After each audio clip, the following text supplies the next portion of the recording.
大家好，我是 Eric, and today we're joined by Nick and Sherry. Hi everyone! Hey everybody! So Sherry and Nick, can you briefly provide our viewers with a self-introduction? Yeah, so my name is Sherry. I'm a founder of Executive Plus, and I teach working professionals how to present themselves in an international market through language trainings and style synthesis. Yeah. My name is Nick. I'm the Strategy Director of Presentality. Presentality specializes in helping startups and publicly listed companies build all of their international communication tools like presentation, website copywriting to talk to their clients abroad. So I heard you guys specialize in something called conference call or concall, right? Can you please provide us with a brief overview of what that is? Yeah, so conference call or concall basically means 远端会议。所以我们有的时候可能打开视讯或者是没有打开，但基本上最重要就是你的声音，就是你的语言部分。Yeah. Especially with the pandemic situation right now, most people are doing all their meetings online. Most companies in the US are still working from home. So for Taiwanese, most of their clients abroad are unable to come here for the physical meeting. So they need to be able to do everything either online or over the phone. I think I've seen quite a bit of information advertisements online lately because of the pandemic. Yeah. I mean, I've seen many companies launch these concall classes. So what sets you guys apart from the others? Yeah, so I think concall class is not just language class. 它并非只是一个语言的部分，它其实是包括一个心态的准备，还有一个职场沟通的技能。Yeah, a lot of the free resources you'll see online or other conference calls focus a lot on that language aspect. But for us, we think the cultural aspect, communication skills. So what we're going to cover in the class is going to go to just general business communication skills or even into leadership skills that you may need to build, especially when the world of your business is going online. So both language and culture. Yeah. So how do you even begin a conference call? What's the first step that you take? Yeah, so usually we'll begin the conference call by doing a simple small talk. So 社交英语. Okay. So simple small talk, just so that you can kind of get the mood started to set the right tone. Yeah. And again, there's a lot of people out there who talk about small talk, but what we want to focus on, what are the appropriate business topics, or how do you go from this small talk networking, getting to know each other, and transition into your agenda, especially if you're, say, hosting. Can you give us an example? Examples that we usually cover would be like current events. So again, with the pandemic, you have a lot of situations where you can build a connection with someone. Okay. But it's not just about being general, like, oh, that coronavirus is bad, right? Or how's the weather? Yeah, how's the weather? But there's a lot of times that when you know where the other person is, like, let's say you know they're in New York, your clients in New York, and they'd be like, hey, I heard they turned the New York Central Park into like a mobile hospital. That's like really different. Have you been out there to see it, or how's that affecting your business with traffic, that kind of thing. Like very specific to their situation. But you got to be careful, right? Sometimes you might offend people if you bring up the wrong topic. Yeah. Yeah, absolutely. I mean, look, we definitely stay away from anything like religion or politics, because you don't really know where they stand. Yeah. So you got to be very careful with that. Politics is a big one because, at least a lot of times, for me, the international media tends to lean one way on Trump. Yes. And so they'll be like, Trump's almost out of office. And you're like, be careful that your client on which of his sides is winning. Maybe he's affiliated with company, or he owns the company.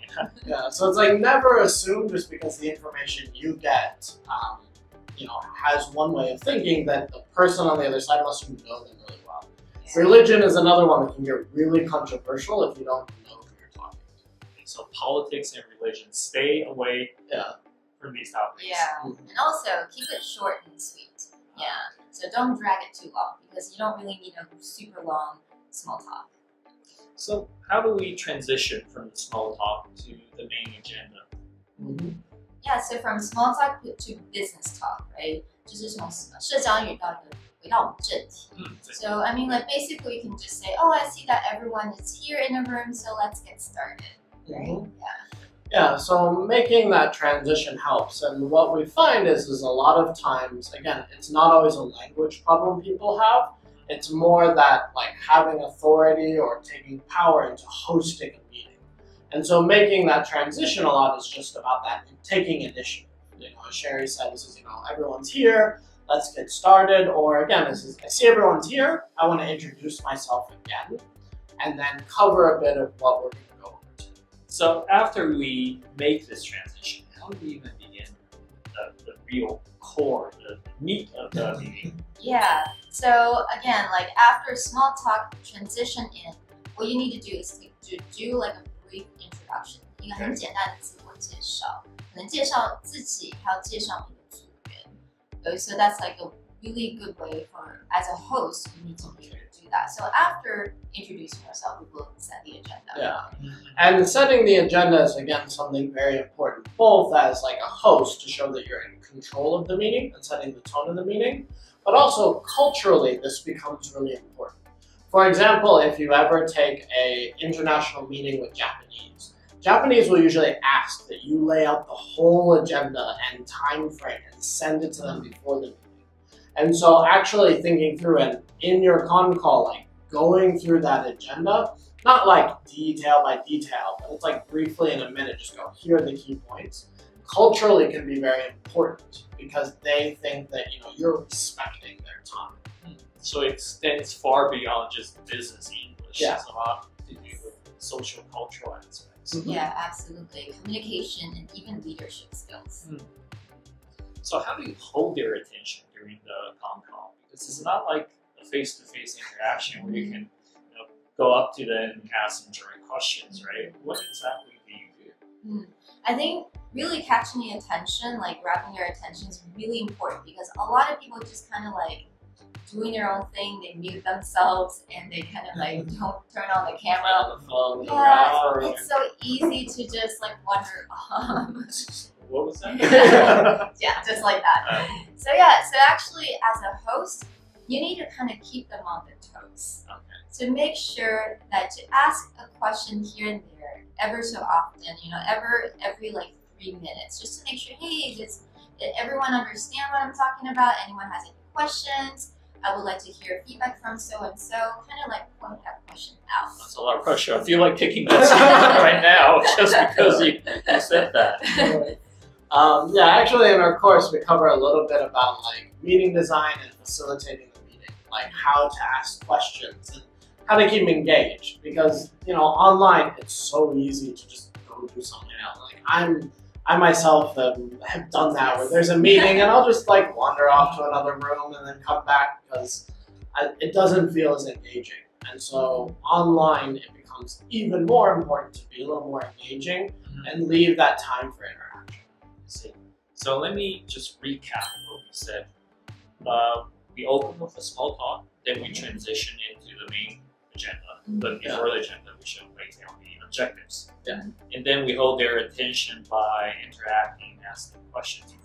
How do we wrap up and end a con call? All right, so the summarization is really important. So basically, it's me doing like 总结. So I know a lot of like managers that's the only part they will actually listen to because they're so busy and they have to pay attention to many different things. So do like a quick highlight of a takeaway from the meeting. And one of the key ways to like wrap up that meeting closing is action points.